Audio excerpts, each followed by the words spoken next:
just rolled through that ditch, and as you can see, the front valance is all scratched up and dirty, and if I'm going to do more stuff like that, that's got to come off. I'm back in the garage. This plastic valance is obviously too low, so I'm going to remove it, and I'm going to install the CJC off-road skid plate. Let me show you how to do it.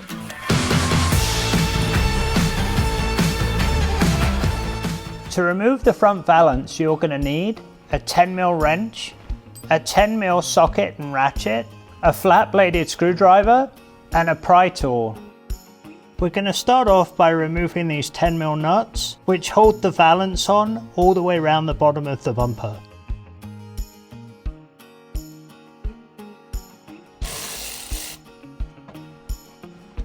These ones behind the bumper supports were difficult to get to, but I was able to get to them with a wrench.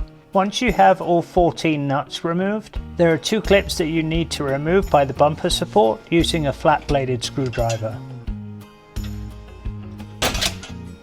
Now all that's left is to remove the 2 plastic clips underneath the valance that are holding it on.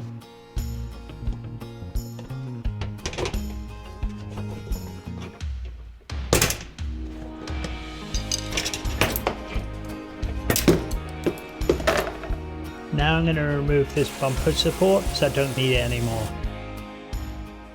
Now this pesky valance is removed, it's time to put on the skid plate. CJC give you all the parts you need to install the skid plate. They give you the skid plate, a couple of support brackets, and all the mounting hardware, which is black, which is awesome. To install the skid plate, you're going to need a 13mm wrench and socket, a 9/16 wrench, and a 7/32 hex bit driver. If, like me, you have to loosen the snowplow bracket, you're going to need a breaker bar with a 24mm socket and a 24mm wrench. First of all, I'm going to clean under the bumper so the skid plate's going on a clean surface. We're going to start by undoing this 13mm bolt. Hang on to the bolt because we're going to reinstall it in a minute. The brackets go this way round with the 90-degree tab facing the front of the truck and outwards.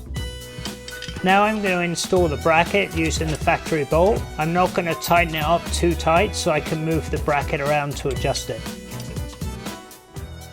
In my case, these snowplow brackets are too far backwards for the bracket to go on there, so I've got to loosen the tow plow bracket and tilt it forward. The snowplow bracket's held on with a 24mm nut and bolt. Now you can see the snowplow bracket is loose, so I'm going to attach the CJC bracket and then tighten the snowplow mount back up again.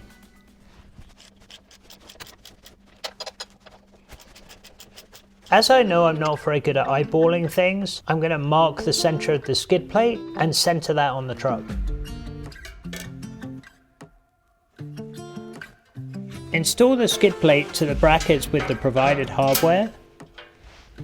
Leave everything a little bit loose so you can square it up before you tighten everything down. I supported one end to make it easier.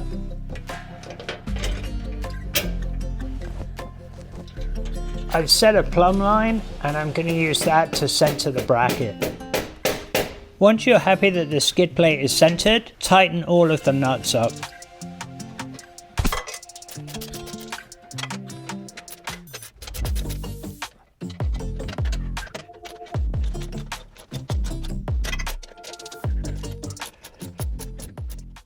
That's it, the valance is off and the skid plate's installed. Now it's time to take it outside and test it out.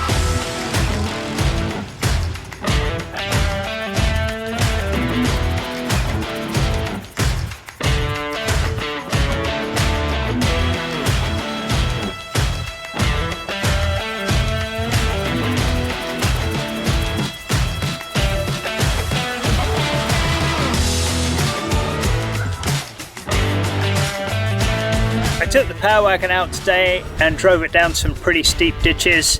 I didn't have any problems with the approach angle. Taking the front valance off and putting the CJC skid plate on was an awesome move for taking the Power Wagon off-road. I hope you found this video useful. Please like and subscribe for more cool videos.